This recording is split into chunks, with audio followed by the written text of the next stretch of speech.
Bapak Ibu guru hebat, salam dan bahagia. Saya Singkonomi Martalena Nenggolan, berasal dari SMP Negeri 21 Atap Pinang Sore. Saya merupakan CGP Angkatan 9 Kabupaten Tapanuli Tengah. Fasilitator saya yaitu Bapak Khairul Muslim Nasution dan pengajar praktik saya Bapak Jerry Hutagan. Berikut merupakan video aksi nyata diseminasi budaya positif kepada Bapak Ibu guru di SMP Negeri 21 Atap Pinang Sore. Ya, Bapak Ibu guru hebat, terima kasih buat Bapak Ibu yang sudah meluangkan waktu untuk berkumpul di tempat ini, di mana hari ini saya memaparkan mengenai menyebarkan pemahaman dan penerapan budaya positif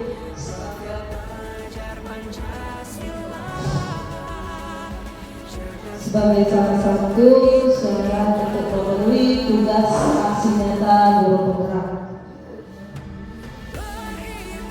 Sekali lagi saya ulangi, yang mau saya katakan hari ini yaitu materi aksi nyata saya yaitu menyebarkan pemahaman dan penerapan budaya positif. Oke, kita masuk ke poin yang pertama. Konsep yang akan dibahas ketika saya nanti menyebarkan pemahaman mengenai budaya positif, konsep intinya ada 8. Yang pertama yaitu perubahan paradigma belajar. Kemudian nanti juga yang saya akan memaparkan mengenai apa itu disiplin positif. Kemudian nilai-nilai kebajikan.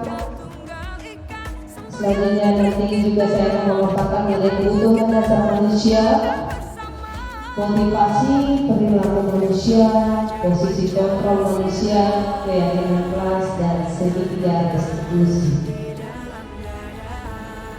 Oke, yang pertama untuk konsep inti yang pertama yaitu pembelajaran dengan paradigma yang baru. Sebelum saya memaparkan mengenai konsep pembelajaran dan paradigma baru, saya ingin mengajak Bapak Ibu guru untuk melihat sedikit mengenai konsep paradigma baru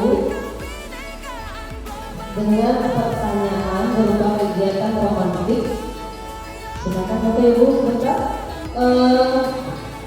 Di sini kegiatan romantik yang saya paparkan yaitu kita lihat Anda dan teman Anda akan melakukan kegiatan coba lakukan. Tugas Anda adalah mengembangkan salah satu tangan Anda, baik sebelah kanan atau sebelah kiri. Boleh Bapak Ibu coba. Coba Anda bayangkan bahwa Anda menyimpan sesuatu yang sangat berharga di dalam kepalan tangan Anda. Anda perlu menjaga benda tersebut sekuat tenaga Anda karena begitu pentingnya untuk kehidupan Anda. Jadi coba bayangkan Bapak Ibu, sekira ada di kepalan tangan kita ini benda yang sangat berharga menurut Bapak Ibu. Jadi beda orang beda ya, apa yang dianggap berharga. Bisa saja menurut Bapak Ibu itu adalah keluarga yang paling berharga, atau bisa juga itu berupa benda, misalnya Anda tahu emas 1000 gram ya digenggam di dalam tangan Anda. Kemudian tugas rekan Anda, jadi bisa bersebelahan atau ke belakang ya. Tugas teman Anda itu adalah mencoba dengan segala cara untuk membuka kepala tangan Anda. Teman Anda boleh membujuk, menghardik, menggoda, bahkan menawari Anda dengan uang agar Anda bersedia membuka kepala tangan Anda. Berarti ini ibaratnya seperti menyogok ya. Berarti ada sesuatu yang berharga mau diambil dari teman Anda yang sudah mengembangkan tangan itu, karena di dalamnya ada yang berharga. Segala bentuk cara, rayuan gombal, bahkan sombongan, ada modus mau uang segini. Biar bagaimana dia bisa memberi apa yang berharga di kepala tangannya. Sudah, kemudian coba lakukan kegiatan, coba buka di atas dan teman kerja Anda secara bergantian Misalnya Ibu Dani sekarang yang melaporkan tangan, setelah Ibu Sapriana mengeluarkan bujuk rayuan mautnya, nah, apakah Ibu Dani bersedia membuka atau tidak, itu tergantung Ibu Ramadhani. Setelah itu berganti ya. Sekarang untuk yang kedua bergantian posisinya Ibu Sapriana yang meletakkan tangan, giliran Ibu Ramadhani yang membujuk menggunakan rayuan mautnya. Oke? Jadi bagaimana kira-kira Ibu Ramadhani sebelum saya lanjut? Bagaimana kira-kira Ibu Dani? Saya perhatikan, saya pikir langsung dikasih Ibu Sapriana. Saya udah rayu, saya bahkan ada itu karat yuk, atau saya kasih ikan apa, Bu Sapriana nggak ngasih juga. Walaupun saya tidak tahu isinya apa, tapi saya pasti yakin itu pasti berharga. Tapi Bu Sapriana tidak memberikan kepada saya seperti itu. Oke, berarti dari sini bisa kita simpulkan Ibu Sapriana tidak mau membuka kepala tangannya untuk Ibu Ramadhani, berarti itu sangat-sangat berharga ya. Sekarang giliran Ibu Sapriana, bagaimana Ibu Sapriana ketika Ibu membujuk Ibu Ramadhani untuk membuka kepala tangan?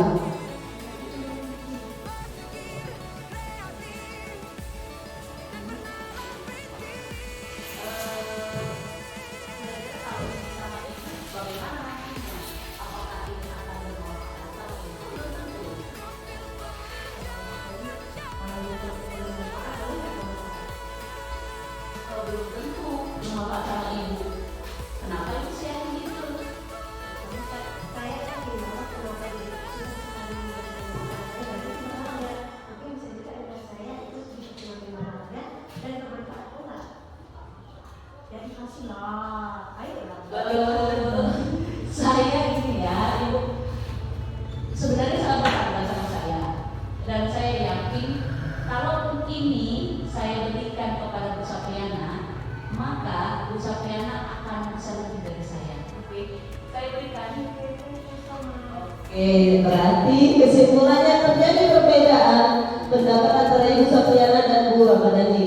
Di mana ketika Ibu Ramadhani meminta sama Ibu Sapriana tidak mau membuka kepala tangan. Berbeda halnya ketika Ibu Sapriana menggunakan bujuk mautnya, Ibu Ramadhani langsung dulu tangan. Oke. Jadi itu Bapak Ibu untuk pertanyaan pemantik sebelum saya melanjutkan pemaparan materi saya. Jadi kita lanjut ya Bapak Ibu mengenai paradigma baru tadi, yaitu pembelajaran dan paradigma baru merupakan pembelajaran yang dirancang berdasarkan prinsip pembelajaran berdiferensiasi sehingga para peserta didik belajar sesuai kebutuhannya berdasarkan tahap perkembangan sesuai teori psikologi modern saat ini untuk mewujudkan yang namanya profil pelajar Pancasila, di mana saat ini lagi dikejarnya kurikulum merdeka dengan yang terkenal kita dengar itu adalah profil pelajar Pancasila, di mana di profil pelajar Pancasila yang kita ketahui bersama ada 6 dimensi atau 6 karakter yang saat ini paling dibutuhkan untuk peserta didik kita, anak murid kita. Yang pertama yaitu beriman, bertakwa kepada Tuhan Yang Maha Esa dan berakhlak mulia. Yang kedua itu adalah berkebinekaan pula, dan yang ketiga itu bergotong royong. Keempat kreatif, yang kelima bernalar kritis, dan yang terakhir itu adalah mandiri. Jadi sangat dibutuhkan bagi siswa kita 6 karakter atau 6 dimensi yang terdapat pada profil pelajar Pancasila. Kemudian berdasarkan teori dari William James ada miskonsepsi tentang teori kontrol. Jadi ada 4 ya miskonsepsi mengenai teori kontrol. Yang pertama itu adalah ilusi guru kontrol murid. Ilusi guru kontrol murid. Jadi seringkali sekarang kita sebagai bapak ibu guru, bukan hanya ibu saja, tapi saya juga sering sekali menanamkan pikiran saya itu adalah saya harus mengontrol murid saya. Mereka harus melakukan sesuai dengan apa yang saya kehendaki tanpa memperdulikan dia suka atau Itu untuk industri guru mengontrol murid. Yang kedua adalah ilusi bahwa kritik dan membuat rasa bersalah mampu menguatkan karakter. Artinya ketika siswa melakukan pelanggaran atau kesalahan, kita seringkali menanamkan dari kata-kata bagaimana biar siswa tersebut merasa bersalah. Ternyata itu kurang bagus. Karena apa? Kita beranggapan bahwa itu dapat menguatkan karakternya, sementara kenyataannya itu tidak baik. Oke, kemudian yang ketiga itu adalah ilusi bahwa semua penguatan positif, efektif dan bermanfaat. Dan yang terakhir adalah ilusi bahwa orang dewasa berhak memaksa. Artinya kita beranggapan bahwa kita sebagai orang tua, apapun yang kita ucapkan pasti itu benar. Ya, apalagi kita sebagai guru, guru lah orang yang paling benar di muka bumi. Seringkali seperti itu anggapan. Padahal sebenarnya itu tidak baik. Mau dia dewasa, mau dia anak-anak, semua bisa mengeluarkan pendapatnya. Jadi tidak harus dari kita sebagai guru yang memaksa siswa tersebut, tetapi kita juga sama seperti tadi di ilusi yang pertama, kita juga harus mendengar apa yang dikatakan guru. Ya. Oke, itu. Kemudian bagaimana cara mengubah paradigma stimulus? Ada stimulus respon, dirubah pendekatan yang namanya teori kontrol. Nah, sebelum itu kita lihat dulu stimulus respon itu yang bagaimana, teori kontrol itu yang bagaimana. Kalau untuk stimulus respon, yang pertama itu adalah realitas. Kebutuhan kita itu sama. Sedangkan pada teori kontrol, realitas atau kebutuhan itu berbeda. Ya. Kemudian yang kedua itu pada stimulus respon, semua orang melihat hal yang sama. Sedangkan pada teori kontrol, gambaran dari setiap orang itu berbeda-beda, tidak ada yang sama. Kemudian yang ketiga, kita pada stimulus respon akan mencoba mengubah orang agar berpandangan yang sama dengan kita. Kita memaksakan orang biar pandangan apa yang kita pikirkan dia juga memikirkan hal tersebut. Sedangkan pada teori kontrol, kita berusaha memahami pandangan orang lain tentang dunia. Berarti kita mencoba mendengarkan pendapatnya, bagaimana pendapatnya. Berarti kita mempertimbangkan di situ. Jadi tidak memaksa pendapat kita harus ada pada dia. Oke. Selanjutnya yang keempat, pada stimulus respon, perilaku guru dilihat sebagai suatu kesalahan. Ya. Sedangkan pada teori kontrol, semua perilaku memiliki tujuan. Oke. Jadi misalnya ini pada anak-anak, perilaku ketika si anak melakukan kesalahan, kita tidak mau tahu yang salah harus dihukum. Seperti itu. Jadi kalau di sini pada teori kontrol kita harus tahu dulu kenapa si anak melakukan kesalahan. Ya, kita harus tanya dulu dia, kenapa kamu berbuat begitu? Apa yang terjadi tujuannya berbuat seperti itu? Kemudian selanjutnya stimulus respon yang berikutnya adalah orang lain bisa mengontrol saya. Ya, sedangkan pada teori kontrol hanya Anda yang bisa mengontrol diri Anda. Artinya pada stimulus respon tadinya ketika orang lain bisa mengontrol saya, dia beranggapan bahwa orang lain bisa berubah diri. Padahal sebenarnya tidak. Kita harus menganggap bahwa kita yang bisa mengubah diri kita sendiri tanpa hasutan dari orang lain. Oke, itu dia. Kemudian selanjutnya untuk stimulus respon yang berikutnya, saya bisa mengontrol orang lain pada saat ada rujukan gagal. Pada saat rujukan gagal, maka otomatis ada pemaksaan. Ya. Kemudian pada teori kontrol, Anda tidak bisa mengontrol orang lain. Ini masih kelanjutan yang tadi, yang poin yang keempat. Itu ketika dia beranggapan orang lain bisa mengontrol dia, berarti dia pun beranggapan bahwa dia juga bisa mengontrol orang lain. Kenyataannya tidak. Kita juga tidak bisa kita memaksakan atau mengontrol apa yang kita hendaki oleh orang lain. Jadi kita juga butuh mendengarkan apa pendapat atau apa yang dipikirkan oleh orang lain. Oke. Kemudian selanjutnya adalah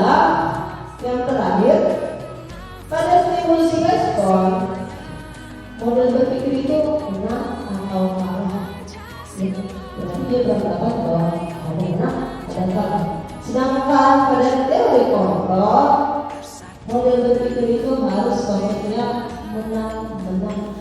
Jadi tidak ada istilah apa. Itu Bapak Ibu Guru.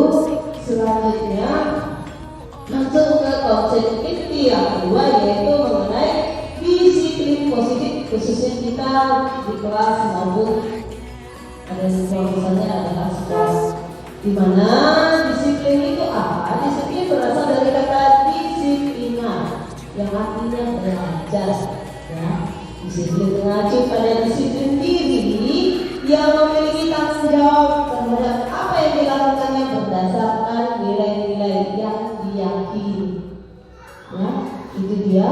Kemudian disiplin positif, kalau yang tadi di atas disiplin, yang di bawahnya adalah disiplin positif. Apa itu disiplin positif? Itu salah satu cara penerapan disiplin yang bertujuan untuk menumbuhkan kesadaran serta memberdayakan peserta didik tanpa mengeraskan imbalan, perbedaan atau reward, ancaman ataupun hukuman.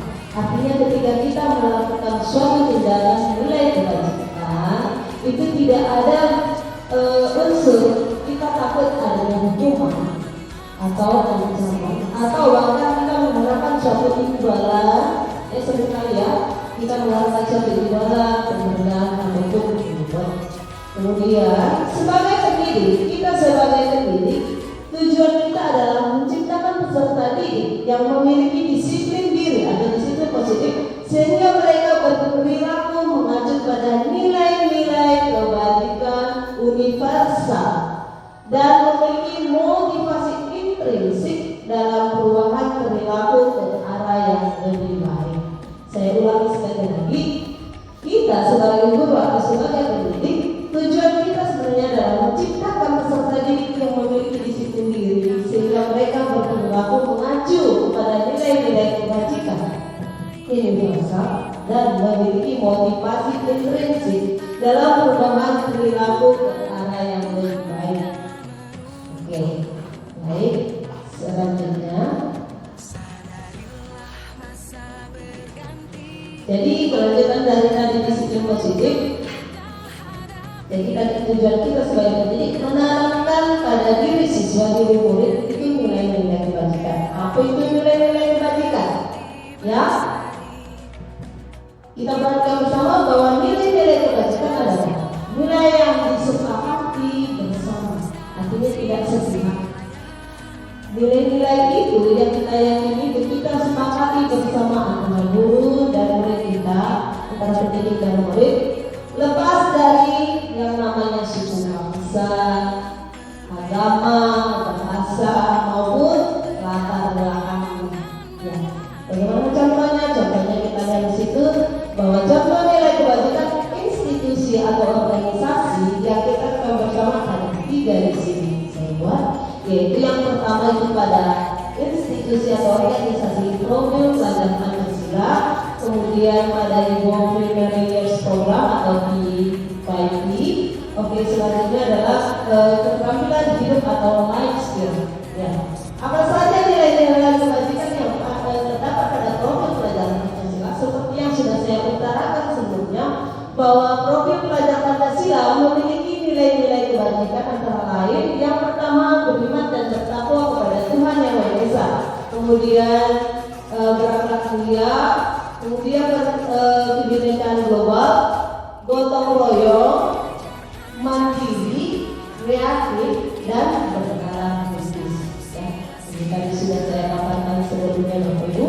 Kemudian untuk organisasi atau institusi Ibu Primary Years Program PYP, di mana nilai-nilai kebajikan pada PYP ini yaitu pertama toleransi, kemudian yang kedua rasa hormat, yang ketiga integritas, yang keempat mandiri, yang kelima menghargai, antusias, empati, keingintahuan, kreativitas, kerjasama, percaya diri, dan komitmen. Ya, jadi ada banyak. Berbeda tadi dari profil pelajar Pancasila hanya ada 6. Kalau pada info ini ada sekitar 12 ya, 12 nilai-nilai kebajikan. Oke. Kemudian yang mana nilai-nilai kebajikan pada life skill ini, yaitu yang pertama lurus hati, kemudian yang kedua sebagai pendengar yang aktif, kemudian yang ketiga tidak merendahkan orang lain, ya. Yang keempat adalah memberikan yang terbaik dari diri kita. Oke.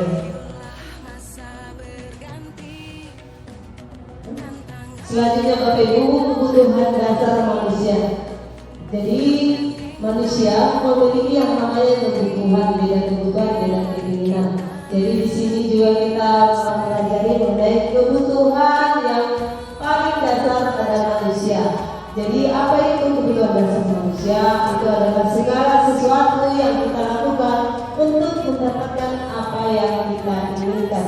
Jadi segala tindakan yang kita lakukan memiliki tujuan tertentu, dan semua usaha terbaik yang kita lakukan adalah dalam rangka agar kebutuhan dasar kita terpenuhi dengan baik.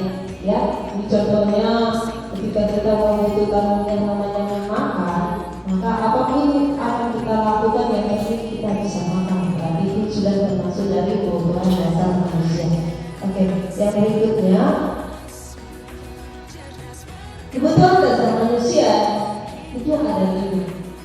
Yang pertama, kebutuhan dasar berupa yang namanya bertahan hidup.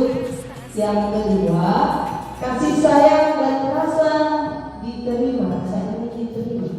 Kemudian yang ketiga itu adalah penguasaan. Yang keempat itu adalah kebebasan. Dan yang kelima itu kesenangan. Jadi masing-masing poin dari kebutuhan dasar manusia ini adalah yang pertama untuk bertahan hidup, seperti yang sudah tadi saya singgung. Untuk bertahan hidup, maka kita pastinya akan membutuhkan yang namanya makanan, ya, sesuai dengan diri kita pasti bisa aktif. Kemudian yang kedua itu pakaian. Bayangkan kalau kita sebagai manusia tidak berpakaian untuk zaman sekarang, ya, beda halnya seperti yang zaman dahulu kala. Kemudian yang ketiga itu adalah tempat tinggal. Oh, yang pasti sangat dasar untuk transfer hidup kita, yaitu tempat tinggal. Bahkan ada orang kalau karena tempat tinggal atau rumahnya tidak ada, bahkan di kolong jembatan itu bisa dia tinggal. Bagaimana biar dia bisa bertahan untuk hidup. Kemudian yang selanjutnya adalah rasa keamanan, ya, keamanan. Bagaimana kalau misalnya hidup kita tidak merasa aman, ya, atau yang namanya itu adalah peperangan, ya. Kemudian selanjutnya yang terakhir juga tidak kalah penting untuk bertahan hidup, yaitu kesehatan. Bagaimana bisa kita panjang umur kalau kesehatan kita terganggu, ya. Oke, itu untuk kebutuhan dasar bertahan hidup. Kemudian selanjutnya kebutuhan akan kasih sayang dan rasa ingin diterima orang lain, ya. Dimana di sini poin-poinnya itu rasa diterima, diperdulikan, berbagi, kerjasama, dan menjadi bagian dalam kelompok, baik kelompok kecil maupun kelompok besar. Jadi artinya kita sebagai manusia, ketika kita bersosialisasi, kita ingin diterima oleh teman kita atau di lingkungan kita. Kemudian juga apa gunanya kita berada di situ kalau kita tidak diperdulikan, ya. Kemudian juga kadang-kadang kita sebagai manusia butuh yang namanya berbagi. Dan yang selanjutnya adalah kerjasama. Sama seperti tadi nilai kebajikan gotong royong, ya. Jadi perlu juga di sini yang namanya kerjasama. Dan yang terakhir tadi menjadi bagian dalam kelompok. Jadi ketika kita bersosialisasi, pasti ada namanya itu yang namanya kelompok kecil maupun kelompok besar.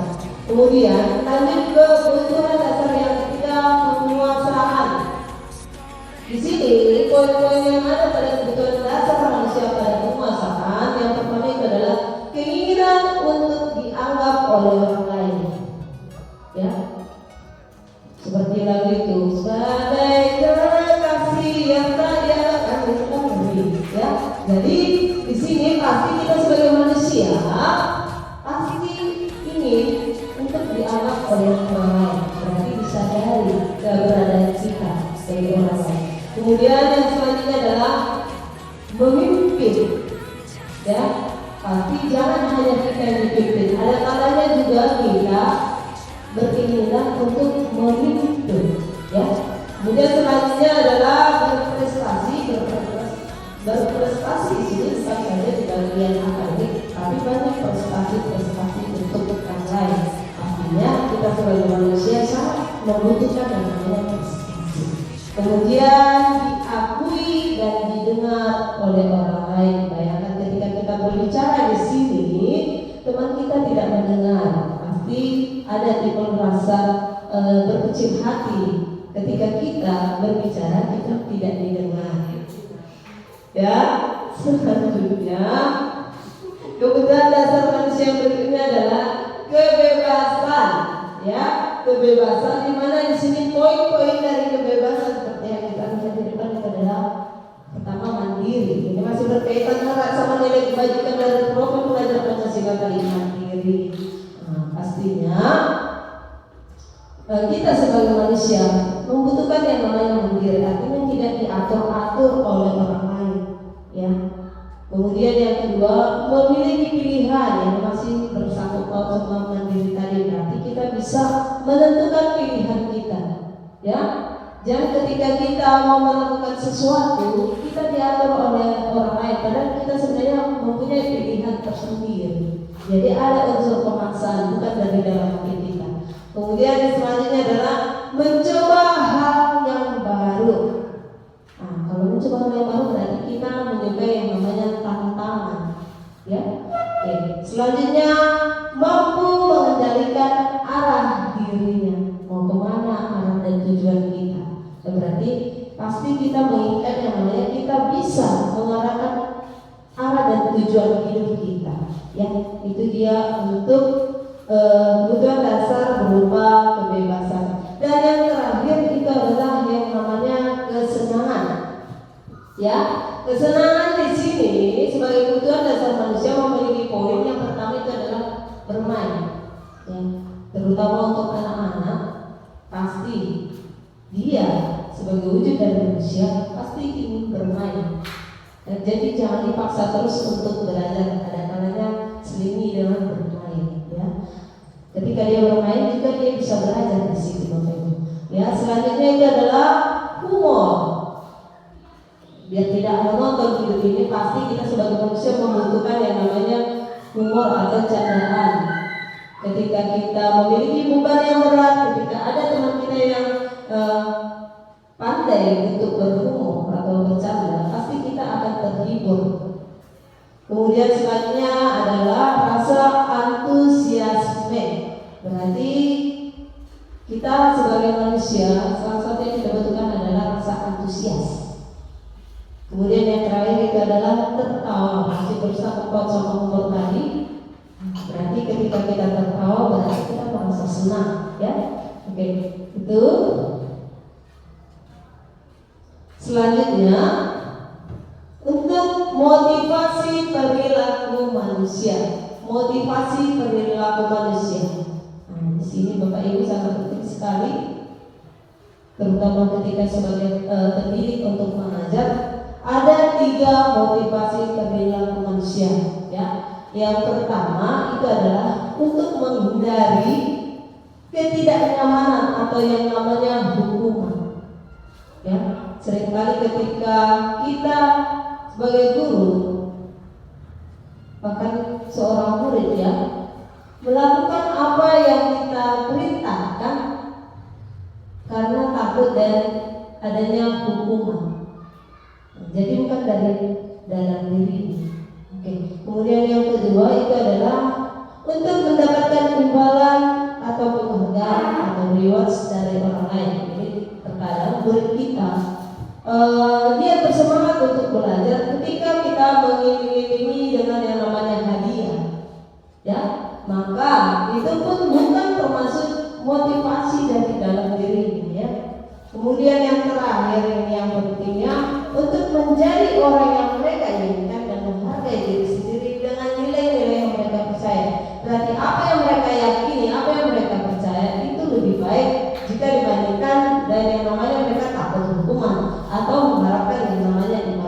Jadi seperti yang sudah saya terangkan sebelumnya, bahwa pada poin 1, nomor 1 dan nomor 2, untuk menghindari ketidaknyamanan atau hukuman dan untuk mendapatkan imbalan atau penghargaan reward dari orang lain, itu merupakan motivasi dari luar. Artinya ada yang mendorong dia untuk belajar, contohnya ya murid ini. Jadi ketika ada dukungan dari luar, motivasi dari luar, ini kita sebut ya yang namanya motivasi eksternal.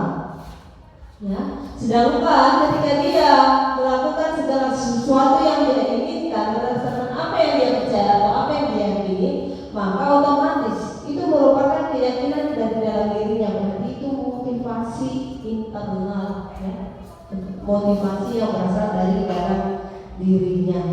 Oke, jadi Bapak Ibu, tadi saya sudah singgung sedikit mengenai yang namanya hukuman, maka kita lanjut.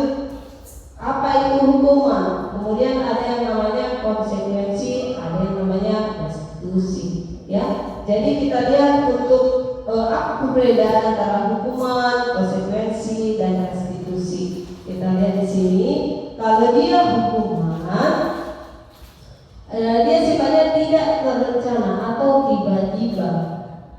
Sedangkan konsekuensi dia terencana atau disepakati sesuai peraturan.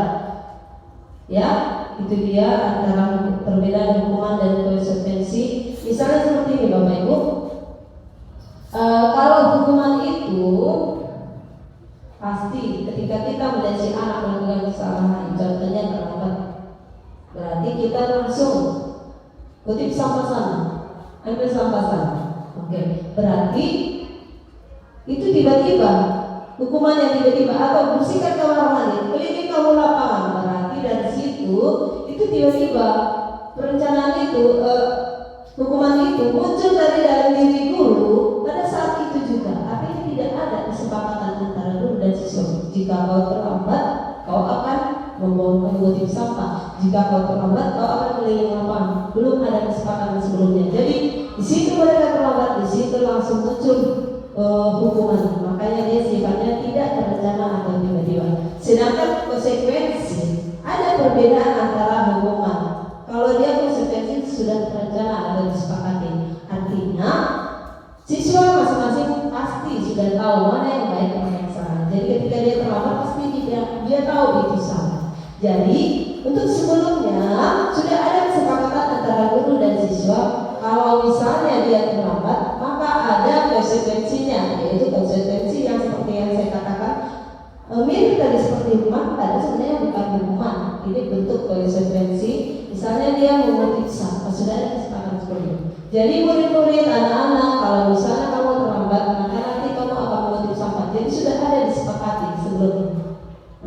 Jadi dia sudah ada sebelumnya perencanaan. Kalau seandainya si anak melakukan pelanggaran, maka ada konsekuensinya. Itu dia. Kemudian yang kedua itu adalah pada hukuman murid tidak tahu apa yang akan terjadi karena dia tidak merasa dilibatkan. Sedangkan untuk konsekuensi murid tetap dibuat tidak nyaman. Ya. Jadi ini kalau yang ini pada hukuman murid tidak tahu apa yang akan terjadi dan tidak dilibatkan, ini masih berhubungan dengan tadi. Karena tidak ada kesepakatan, tidak ada kesepakatan antara guru dan murid, maka dia pasti tidak tahu, tidak merasa dilibatkan. Berarti oh ibu ini karena terlambat aku langsung disuruh seperti ini, dan tidak ada kesepakatan kami seperti itu. Nah itu dia hukuman. Jadi kalau dia konsekuensi, walaupun sudah ada kesepakatan sebelumnya, tetapi ketika dia melakukan suatu pelanggaran, apa konsekuensinya? Misalnya seperti tadi, kalau misalnya dia terlambat, dia mengutip sampah, berarti itu dia tetap dibuat tidak nyaman. Kenapa? Ketika misalnya seperti ini, ketika temannya sudah masuk, dia tidak masuk, berarti muncul perasaan dalam dirinya. Nah, jadi ada perbedaan antara dirinya dan temannya yang sudah masuk. Berarti di situ ada sedikit perasaan tidak nyaman yang ada dalam dirinya. Kemudian selanjutnya itu adalah bersifat satu arah. Ya, hukuman itu sifatnya satu arah, sedangkan pada konsekuensi sifatnya itu dua arah. Artinya satu arah dari gurunya. Jadi kalau konsekuensi dia terlibat itu adalah komunikasi dua arah, artinya ada kesepakatan antara guru dan siswa, ya seperti itu. Nah, sedangkan kemudian selanjutnya itu adalah apa perbedaan selanjutnya pada hukuman, yaitu berubah hukuman fisik atau psikis, ya. Misalnya kita suruh musuh berarti itu fisik, psikis berarti mempengaruhi kejiwaan dia, ya. Sedangkan kalau dia konsekuensi, sikap guru selalu memonitor muridnya, berarti karena sudah ada kesepakatan, diamatilah apa tindak lanjut dari kesepakatan tersebut, berarti guru sifatnya memonitor murid. Jadi itu dia perbedaan antara hukuman dan konsekuensi. Kemudian dari kedua ini muncullah pilihan yang terbaik. Apa namanya? Itu restitusi. Jadi kalau restitusi ini merupakan suatu hal yang baru bagi kita, karena kita selama ini pastinya Bapak Ibu, bahkan saya sekalipun seringkali saya melakukan yang namanya hukuman ataupun konsekuensi. Jadi untuk kali ini ada solusi yang terbaik untuk mengatasi kedua masalah tadi, yaitu restitusi. Apa itu restitusi? Yaitu proses menciptakan kondisi bagi murid untuk memperbaiki kesalahan. Proses menciptakan kondisi bagi murid untuk memperbaiki kesalahan tersebut. Jadi ada perbaikan kesalahan ketika siswa itu melakukan pelanggaran atau melakukan kesalahan. Jadi ini merupakan proses kolaboratif yang mengajarkan murid untuk mencari solusi sendiri. Artinya kalau tadi hukuman itu solusinya, menurut kita itu merupakan solusi, tapi menurut dia itu bukan solusi yang terbaik. Jadi bagaimana restitusi? Berarti ketika dia melakukan yang namanya pelanggaran, kita sendiri yang mempertanyakan bagaimana solusi terbaik atas pelanggaran yang telah dibuat, sehingga dia tidak akan mengulangi kembali kesalahan yang sama. Itu dia, ya.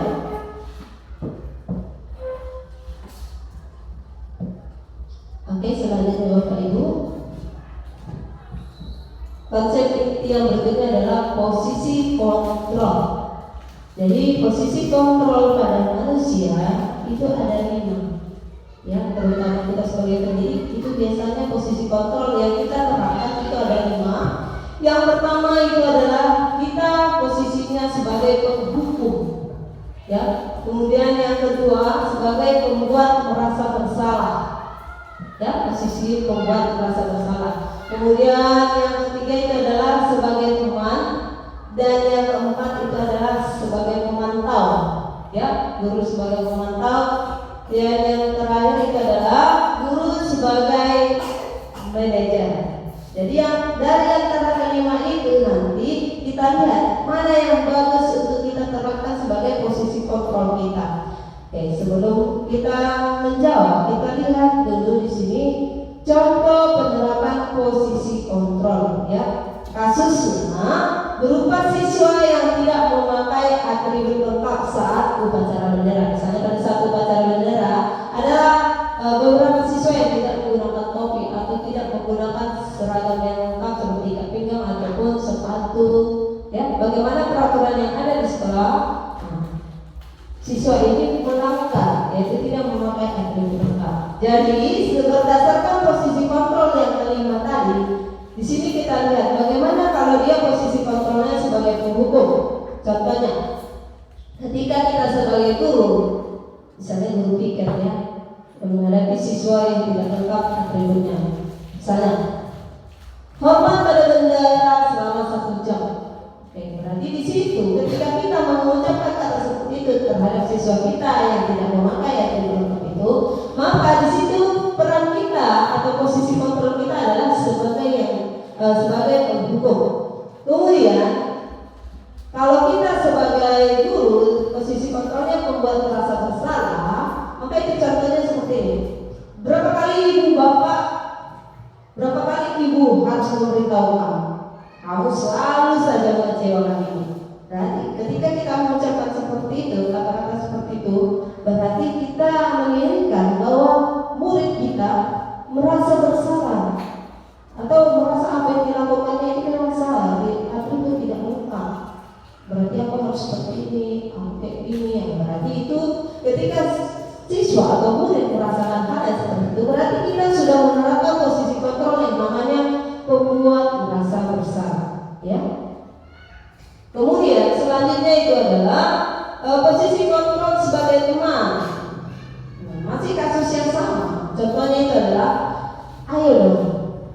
aturan sekolah.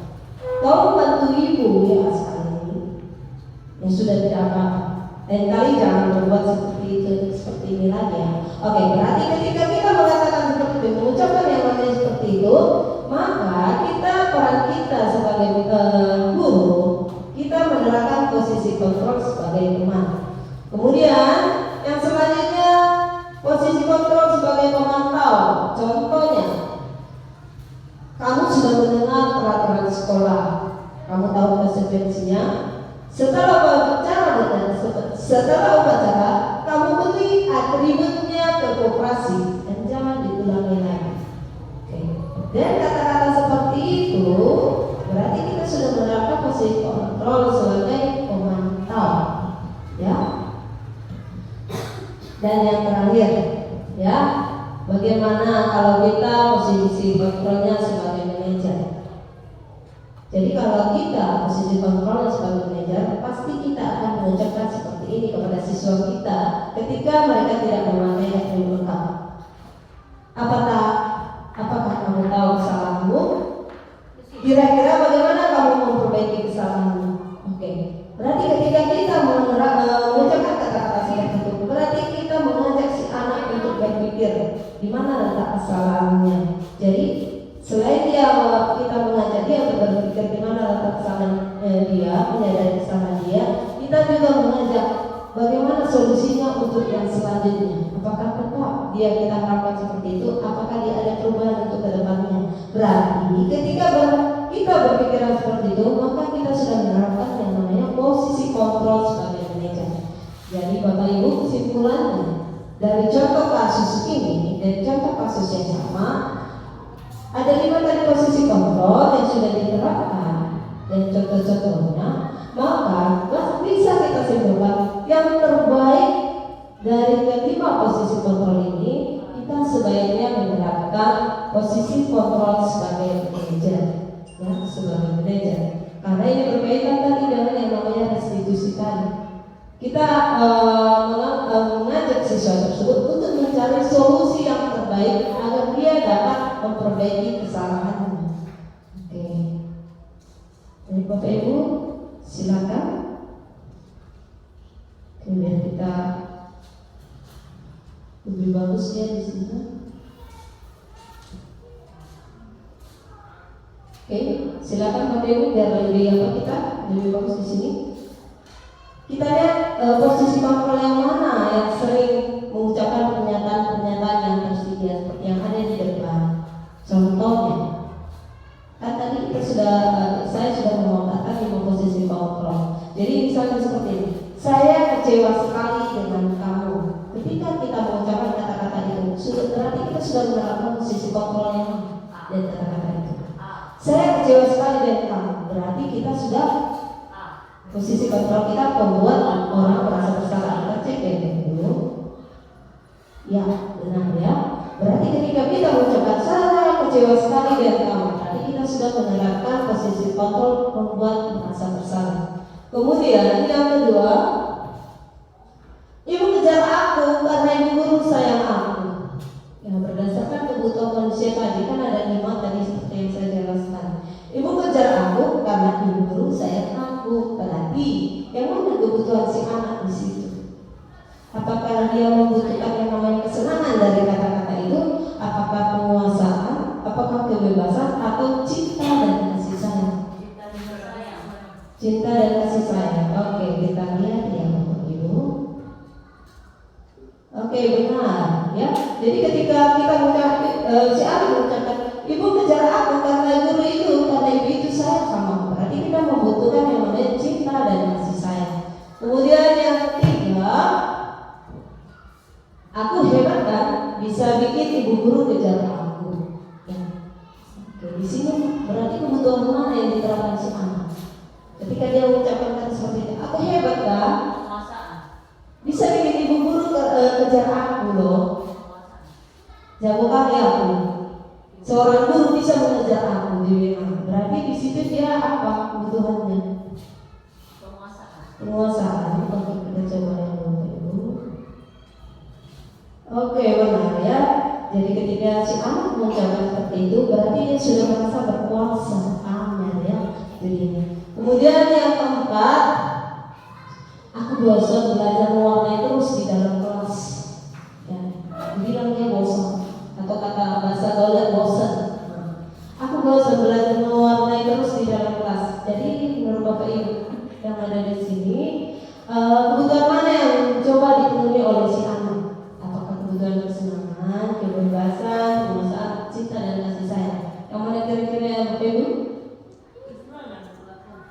Kebebasan, oke kita coba ya.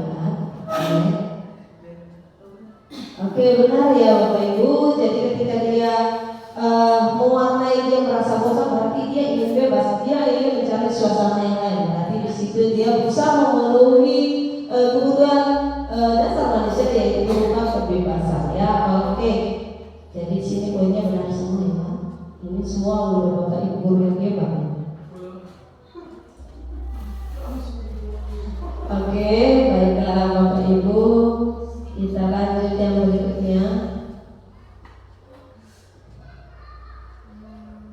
Oke, ini berkaitan kembali dengan posisi kontrol. Tadi sudah ada yang pertama, saya kecewa sekali dengan kamu.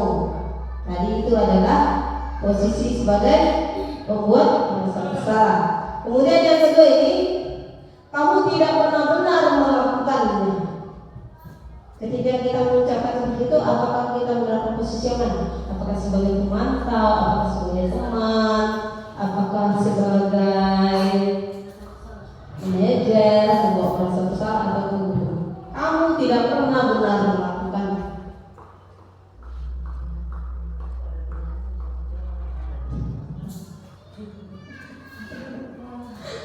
Kamu tidak pernah benar melakukan. Kira-kira yang mana ya posisi kontrol? Apakah sebagai penghukum,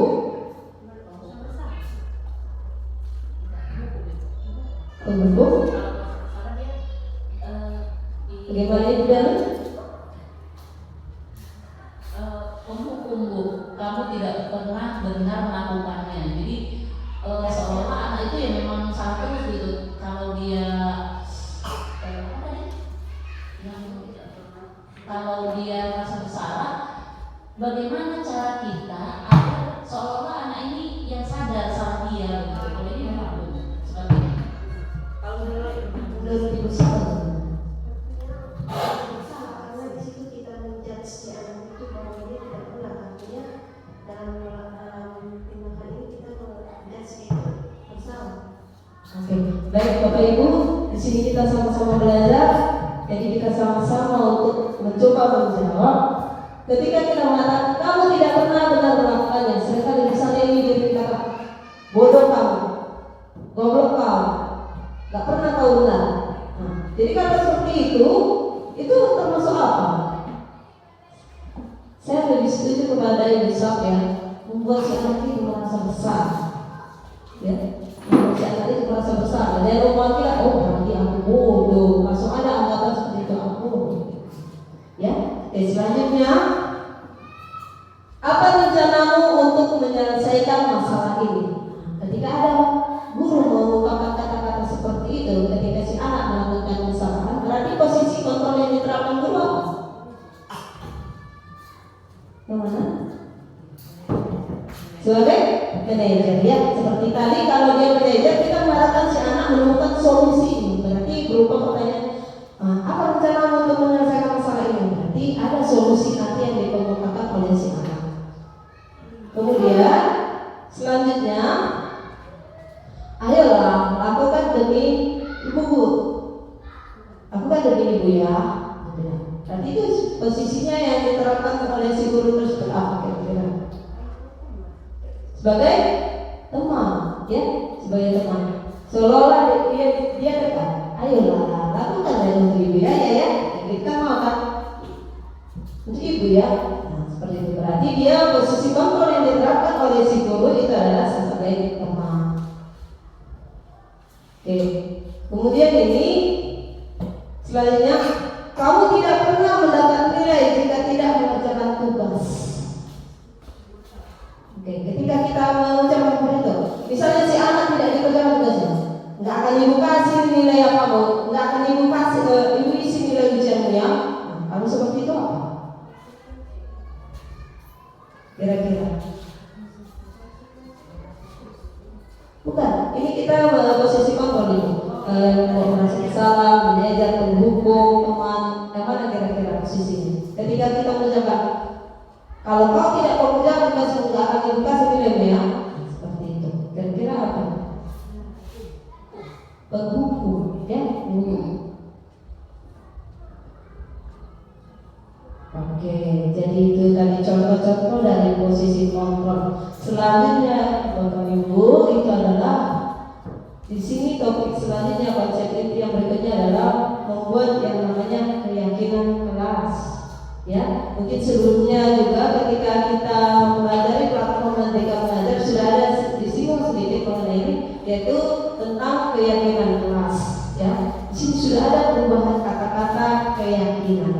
Sebenarnya bagaimana itu keyakinan kelas? Ya, jadi keyakinan kelas itu berupa nilai-nilai yang ditanamkan oleh siswa. Jadi kan siswa ini sebenarnya sudah tahu membedakan mana yang baik dan yang buruk. Berarti kalau kita sebelumnya menggunakan yang namanya peraturan kelas, sekarang sudah dirubah dan keyakinan kelas. Berarti dia membuat siswa membuat nilai-nilai apa yang diyakini dia mana yang baik maupun yang buruk. Jadi pertanyaan yang ada di sini, mengapa kita harus mengganti peraturan kelas dan keyakinan kelas? Kenapa tidak kita pertahankan peraturan kelas? Bagaimana Bapak Ibu? Kira-kira kenapa harus kita rubah dia dari keyakinan kelas? Kenapa bukan peraturan kelas? Kalau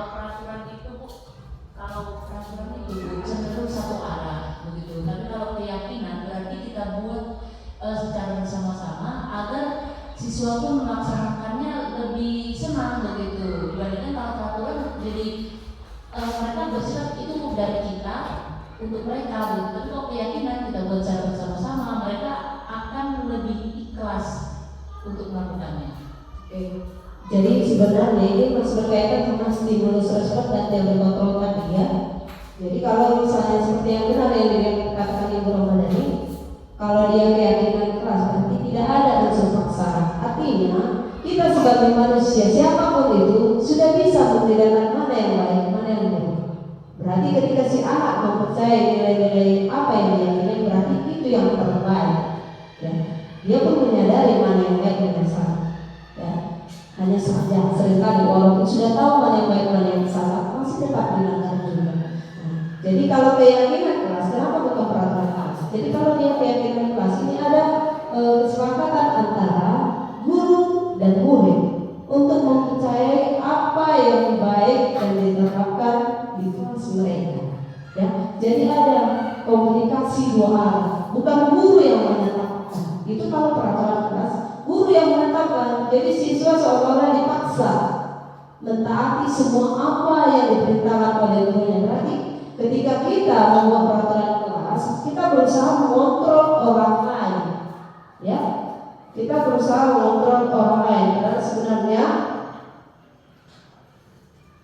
pada yang kita pelajari tadi pada stimulus respon dan stimulus teori kontrol, ya, itu berbeda ya. Kita seharusnya tidak boleh mengontrol orang lain, ya, karena pendapat kita dan pendapat dia pasti berbeda. Jadi tidak ada unsur paksaan ketika kita membuat keyakinan kelas, ya. Oke. Apa itu keyakinan kelas? Bagaimana bentuk-bentuknya? Ya, jadi kalau keyakinan kelas itu adalah berupa pernyataan universal, ya, berupa pernyataan universal. Artinya keyakinan itu dibuat berdasarkan apa yang umum. Misalnya di sekolah, setiap sekolah pasti peraturan yang diterapkan itu hampir sama, ya, makanya dia bersifat universal. Kemudian yang kedua itu adalah dibuat dalam pernyataan positif. Maksud di sini pernyataan positif, misalnya sebenarnya diriku masalah dilarang membuang sampah sembarangan, ya.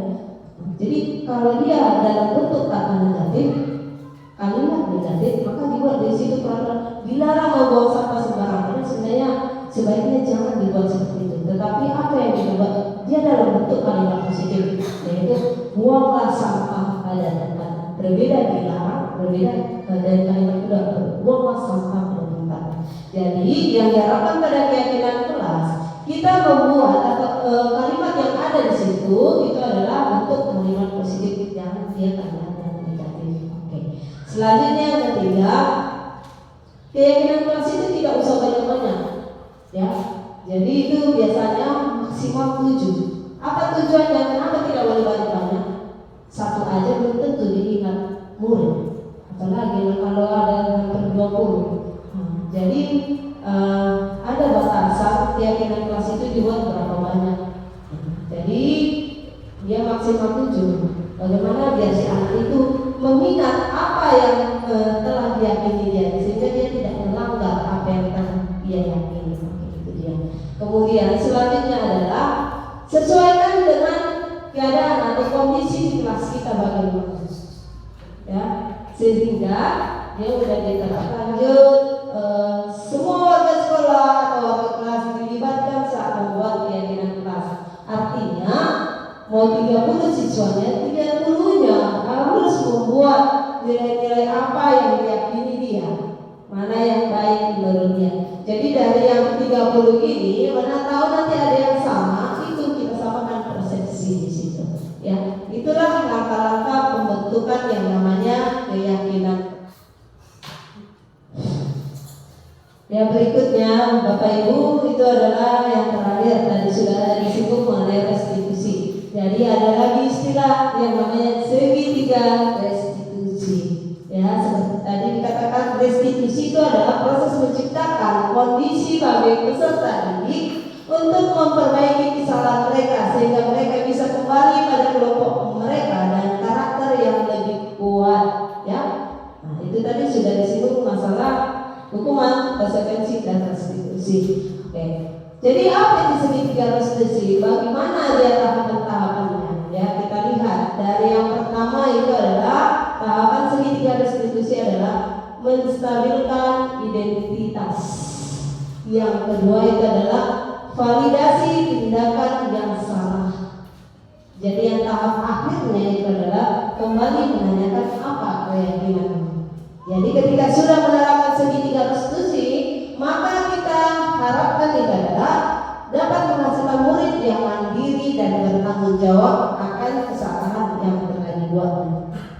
Jadi tahapan-tahapan tadi kita akan lihat kembali untuk menstabilkan identitas, ya. Menstabilkan identitas itu kita lihat berdasarkan prinsip membuat kesalahan adalah bagian dari proses pembelajaran. Berarti ketika si anak melakukan kesalahan, kita menganggap si anak itu adalah merupakan bagian dari tahapan proses pembelajaran. Jadi apa biasanya kata-kata yang kita gunakan ketika kita mencoba menerapkan yang namanya menstabilkan identitas? Bisa kita lihat bersama. Itu yang pertama adalah berbuat salah itu wajar. Ya, seringkali seperti itu. Setiap orang pasti pernah melakukan kesalahannya, buat salah itu wajar. Kemudian yang kedua, tidak ada manusia yang sempurna. Tidak ada manusia yang sempurna. Atau ada di sini manusia yang sempurna? Pasti tidak ada, ya, pasti ada. Bagaimanapun sesempurna-sempurnanya pasti ada satu kekurangan. Kemudian yang ketiga, ibu atau bapak juga pernah melakukan itu. Berarti kita mengaitkan sama diri kita sebagai guru, bahwa bukan hanya murid yang melakukan kesalahan, bahkan kita juga sekarang yang kita guru. Dulu kita sebagai murid, berarti kita juga dulu pernah melakukan kesalahan ketika kita di posisi sebagai murid. Ya. Kemudian selanjutnya, ibu bapak tidak mau mencari siapa yang salah, tapi ibu atau bapak ingin mencari solusi dari permasalahan ini. Ya, ini pernah seperti saya singgung sebelumnya, dicari siapa yang salah, ditantangkan orang. Karena sebenarnya kita di sini bukan mau mencari siapa yang salah, kita hanya mencari bagaimana solusi yang terbaik untuk kesalahan yang telah dibuat. Ya. Selanjutnya, kamu berhak merasa begitu. Artinya, ketika dia melakukan kesalahan itu dia punya hak. Tetapi kan masing-masing kan punya aturan. Itu dia, ya. Untuk menstabilkan identitas, kira-kira seperti inilah kata-kata yang kita terapkan ketika si anak atau ketika murid melakukan pelanggaran. Kemudian tahapan yang kedua yaitu validasi tindakan yang salah. Validasi tindakan yang salah itu berdasarkan prinsip setiap perilaku berupaya memenuhi sesuatu kebutuhan tertentu. Ya, ini dia untuk validasi tindakan yang salah. Jadi kita berupaya memenuhi suatu kebutuhan tertentu dari setiap perilaku. Jadi apa contoh-contoh kata-kata yang tepat ketika kita melakukan yang namanya validasi tindakan yang salah? Yang pertama kita lihat, kamu pasti punya alasan mengapa melakukan hal itu Kemudian yang kedua, padahal kamu bisa melakukan yang lebih buruk dari ini ya. Oke. Itu sudah termasuk validasi tindakan yang salah. Yang ketiga, kamu patut bangga karena telah melindungi sesuatu yang penting buatmu.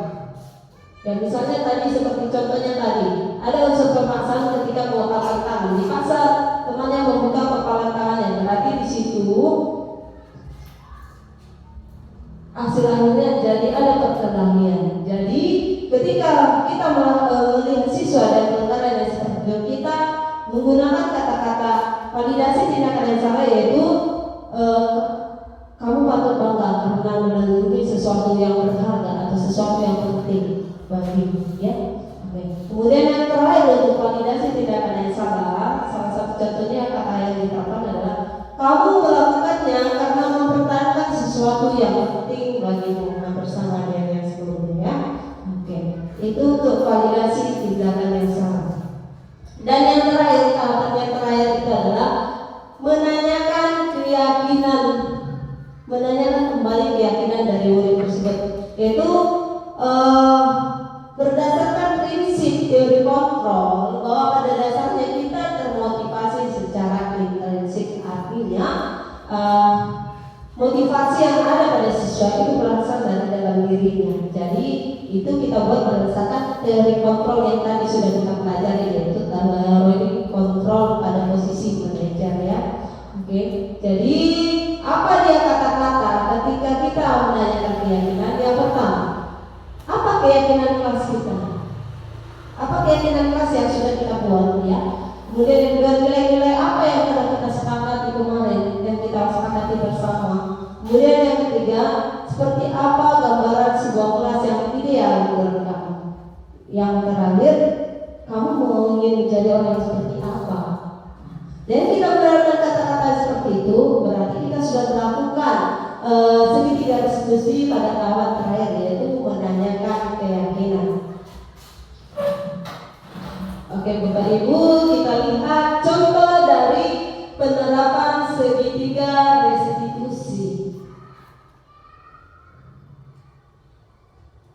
Kasus yang pertama, Bu Ramadhani melaporkan kepada wali kelas bahwa Farel sudah 3 kali tidak menyelesaikan tugas bahasa Indonesia.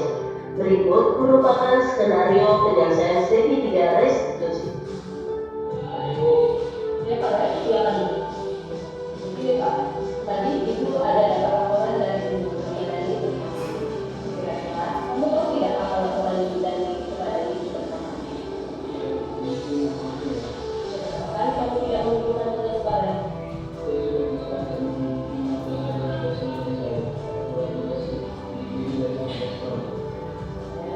Mungkin bukan kamu saja yang pernah melakukan kesalahan dan tidak melakukan.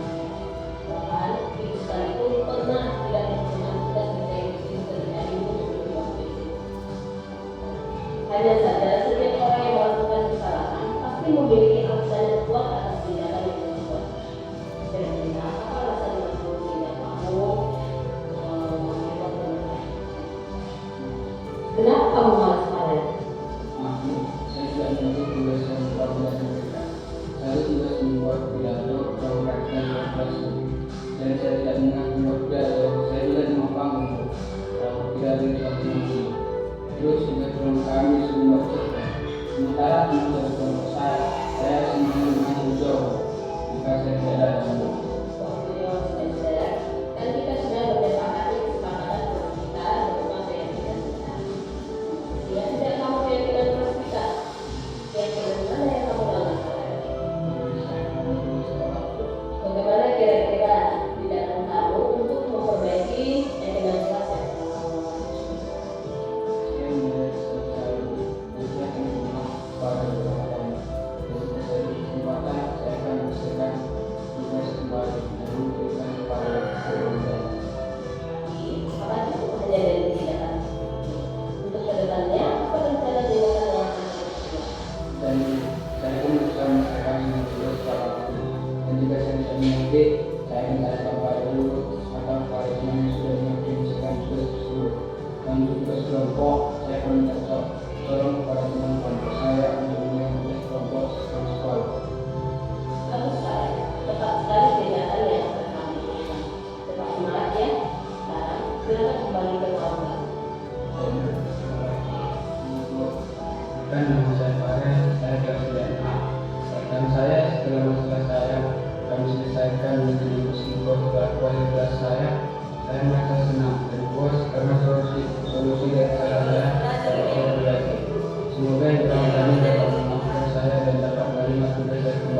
Terima kasih. Kasus yang kedua, Naya dilaporkan oleh temannya bahwa ia tidak melaksanakan piket kebersihan sepulang sekolah kemarin. Berikut merupakan skenario penyelesaian segitiga restitusi.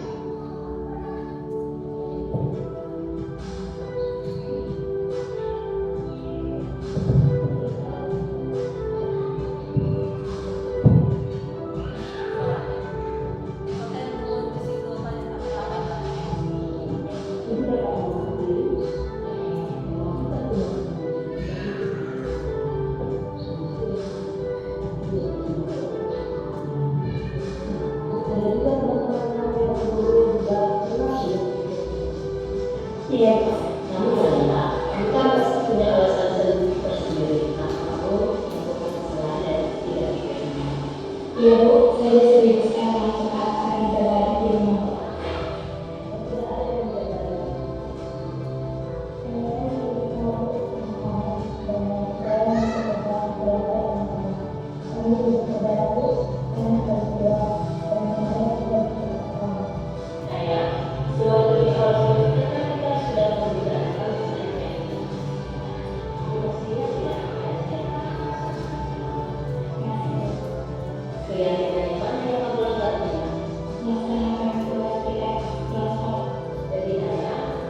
Kira-kira apa tindakan yang akan kamu lakukan untuk memperbaiki kegiatan seksual? Menurut saya bersalah karena terkait dengan wasilah memasarkan anak saya yang tidak tahu dan jika perlu minggu depan saya akan bekerja dengan biasa. Ibu apresiasi tindakan yang kamu lakukan untuk memperbaiki keadaan kamu. Semoga nantinya kamu dapat mendoakan kamu dan diharapkan kepada kamu tidak mungkin Ibu terima kasih. Sinaya. Perkenalkan nama saya Maya, saya kelas 9. Alasan saya setelah masalah saya diselesaikan oleh Ibu Siko sebagai wali kelas saya merasa senang. Karena kesalahan saya bisa diperbaiki tanpa sedikit dengan Siko. Semoga apa yang menjadi tindakan saya ke depannya bisa dilaksanakan dengan baik. Sekian pemaparan saya mengenai praktik segitiga restitusi. Terima kasih, salam dan bahagia. Baiklah Bapak Ibu, tadi sudah kita tonton bersama contoh penerapan dari segitiga restitusi dan berakhirnya video tersebut, maka berakhir pula lah kegiatan kita hari ini, kegiatan saya sebagai salah satu bentuk aksi nyata saya sebagai guru penggerak, yaitu menyebarkan pemahaman mengenai budaya positif di sekolah kita. Terima kasih Bapak Ibu buat kesediaannya sudah meluangkan waktu dari awal sampai akhir. Semoga kita bisa menerapkan budaya positif di sekolah kita. Terima kasih, salam dan bahagia. Terima kasih Ibu. Pembentukan keyakinan kelas 9A SMP Negeri 2 1 Atap Pinang Sore. Selamat siang semua anak-anak ini. Jadi untuk hari ini kegiatan kita ada direncanakan kita membuat yang namanya keyakinan kelas, ya. Apa itu keyakinan kelas? Untuk saat ini kurikulum merdeka, kan kalau dulu kamu mendengarnya itu peraturan kelas, ya. Kalau sekarang diganti dengan yang namanya keyakinan kelas. Kalau peraturan kelas itu yang kalian ketahui itu dari siapa biasanya? Apakah dari kalian? Apakah guru yang menetapkan peraturannya? Siapa? Guru. Ya, guru kan? Peraturan kelas itu guru. Jadi kalau untuk saat ini pada kurikulum merdeka, peraturan kelas itu diganti dengan yang namanya keyakinan kelas. Jadi artinya ini bukan lagi guru yang membuat peraturan, tetapi kamu yang membuat peraturan tentang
kau ketika kau buang sampah sembarangan, ibu tidak menghukum kau apa akibatnya, tidak. Tetapi ibu akan menanyakan apa solusi yang kamu kasih tahu, yang kamu berikan agar untuk hari selanjutnya kamu tidak membuang sampah sembarangan. Mengerti? Bu, jadi mungkin kemudian untuk keyakinan kelas ini juga nanti biasanya itu dituliskan dalam bentuk yang namanya kalimat positif. Artinya kalimat positif, ada kalimat positif, ada kalimat negatif. Contoh, dilarang membuang sampah sembarangan. Dilarang membuang sampah sembarangan ini merupakan salah satu contoh kalimat negatif. Berarti kalimat positifnya apa? Yang artinya sama seperti dilarang membuang sampah sembarangan. Berarti kalimat positifnya apa? Kalau kita ganti yang dilarang membuang sampah sembarangan itu misalnya apa? Buanglah sampah pada tempatnya. Sama artinya kan? Sama. Tetapi ada bentuk positif, ada bentuk negatif. Nah, jadi itu kita ganti. Kalau dilarang kita ganti, itu kan buruk nilai apa ya? Kalau kita membacanya, nanti aku dilarang seolah-olah aku diatur. Jadi kalau buanglah sampah pada tempatnya berarti dianjurkan kamu untuk membuang sampah pada tempatnya. Berarti jadi di sini sudah ada yang disediakan beberapa kertas. Kamu tuliskan apa yang menjadi keyakinan kamu, baru nanti kamu tempel di sini, disusun di dinding ini di belakang mulut kita, baru nanti kita kelompokkan. Karena biasanya keyakinan kelas itu tidak usah banyak-banyak. Kan kamu kan terlalu banyak yang mau dihafalkan seperti itu, terlalu banyak yang mau diingat. Nanti harus kita persingkat dia nanti kita paling banyak lagi. Jadi berarti dari 22 orang nanti kita ringkas itu menjadi 7 kesepakatan. Mengerti? Sekarang tugasmu membuat yang namanya keyakinan kelas. Apa menurutmu peraturan di sekolah ini, yang peraturan yang selama ini sudah ada, bisa kamu buat? Ya, apa menurutmu yang baik-baik itu? Jangan yang buruk. Ya, yang baik-baik menurutmu apa kira-kira? Tuangkan di sini satu saja. Tidak usah banyak. Ya, oke, mengerti?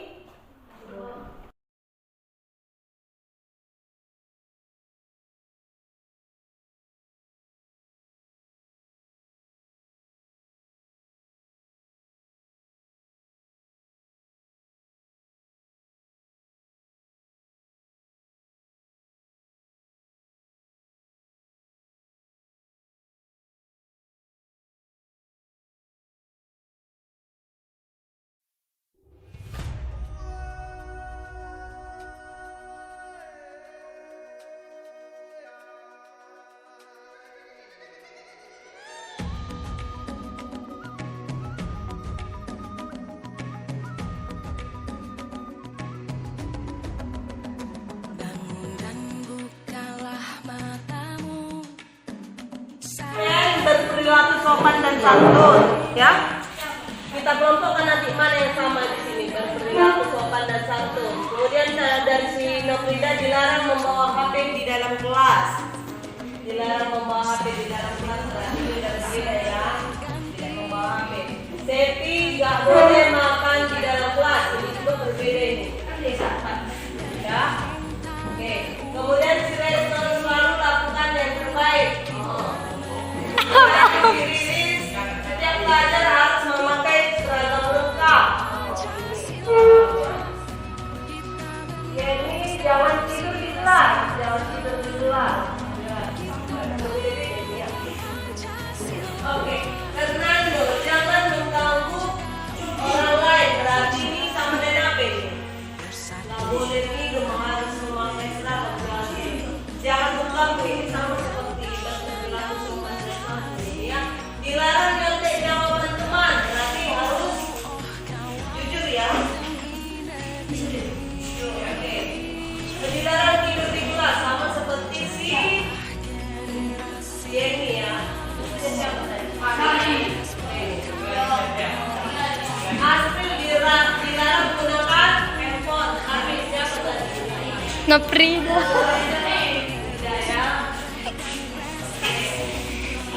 Selalu datang tepat waktu, berarti disiplin ya. Oke, kita bersih. Jangan tidur di kelas, sama seperti si ini ya tadi. Nopen dilarang bernyanyi dan mengenang ketika guru belum datang. Oh, berarti ini sering kayak gini ya. Dilarang Nah, nanti tertib ya.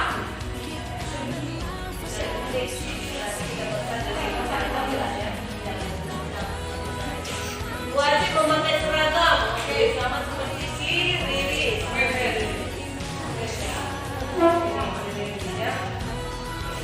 Menyelesaikan tugas tepat waktu.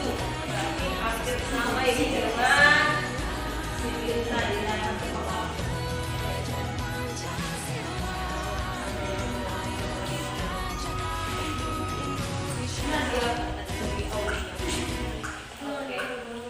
Nelly, siswa harus wajib memakai seragam sesuai ketentuan, berarti sama seperti Riri. Ya.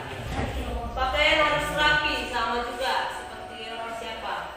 Dilarang menggosip, wah. Jangan menggosip ini. Berarti tertib. Ya. Tertib. Sampai dengan itu. Ya. 1, 2, 3, 4, 5, 6, 7, 8. Berarti yang melakukan terbaik ini sudah sampai. Ketika kau membuatnya seperti ini, berarti kau sudah melakukan yang namanya baik ya. Oke. Jadi yang pertama tadi selalu datang tepat waktu atau menyelesaikan tugas tepat waktu. Berarti apa? Kita ganti dia untuk kalimat positifnya, berarti selalu datang tepat waktu. Bisa ya, ya. Disiplin waktu ya, berarti itu ya yang benar. Kemudian yang kedua, berperilaku sopan dan santun. Menurut ibu ini sudah termasuk itu saja kita angkat ya. Berperilaku kamu sopan dan santun atau menghargai orang yang buruk. Dilarang membawa HP di dalam kelas. Berarti kita ganti dia, kalau dilarang kan kalimat negatif. Berarti yang kalimat positifnya apa?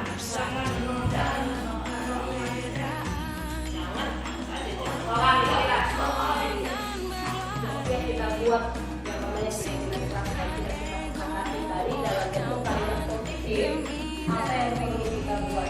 Jadi ini nanti kita susun dan kita buat dalam bentuk poster di sini ya. Oke, jadi semoga apa yang sudah kita buat untuk hari ini kali ini diharapkan kamu melaksanakan